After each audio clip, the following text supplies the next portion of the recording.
Ata yeni doğulmuş körpəyə anaya necə kömək edə bilər? Evinizə körpənin gəlməsi hər iki valideyn üçün ciddi bir sınaqdır. Amma belə olur ki, qayğıların böyük hissəsi qadının üzərinə düşür. Axı məhz o körpəyə daha çox qulluq edəcək. Doğuşdan sonra qadında nə baş verir?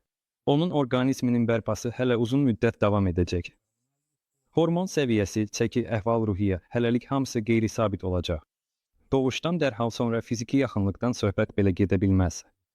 Onun bərpa olunması üçün vaxta ehtiyacı var demək olar ki, bütün qadınlar güclü yuxusuzluq çəkməyə başlayır, bir çoxları isə doğuşdan sonraki depressiya keçirir. Bəs ata nə etməlidir? Əslində atanın edə bilmədiyi yeganə şey körpəni döşlə yedizdirməkdir. Qalan bütün qayğıları isə sən rahatlıqla həyat yoldaşınla bölüşə bilərsən. Körpə evə gələn ilk günlərdən başlayaraq ona bez dəyişməyi, çimdirməyi öyrən. Əgər qarışıq qidalar istifadə edirsinizsə, onu da yedizdir. Bu, həyat yoldaşını biraz yüngülləşdirəcək və səni uşağa daha yaxın edəcək. Onunla birlikdə poliklinikaya get. Körpə ilə həkim qəbulunda olmaq çox çətindir, xüsusilə də soyuq fəsillərdə. Gecələr körpənin yanına qalx. Əgər o pis yatırsa, heç olmasa gecədə bir dəfə həyat yoldaşını uşaq beşiyinin yanında əvəz et.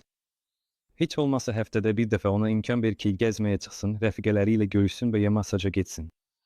İnan, bu ona təkcə dincəlmək imkanı verməyəcək, həm də bağçaya uyğunlaşmaqda kömək edəcək. Axı sənin uşağın dəqiq biləcək ki, başqa böyüklər də var. İmkan olduqca həyat yoldaşınla ünsiyyət qur. Bir yerdə olun, hissləriniz və vəziyyətiniz barədə danışın. Kim hansı vəzifəni yerinə yetirəcək, bu barədə razılaşın. Əslində, cəmi bir neçə aydan sonra hər şey xeyli asanlaşacaq, bütün xırdalıqları öyrənəcəksiniz, uşağın yuxusu və qidalanması qaydasına düşəcək. Hələlik isə həyat yoldaşınla bir yerdə olun. Siz hər ikiniz valideynsiniz, hər ikiniz ailə həyatının yeni mərhələsini qurursunuz.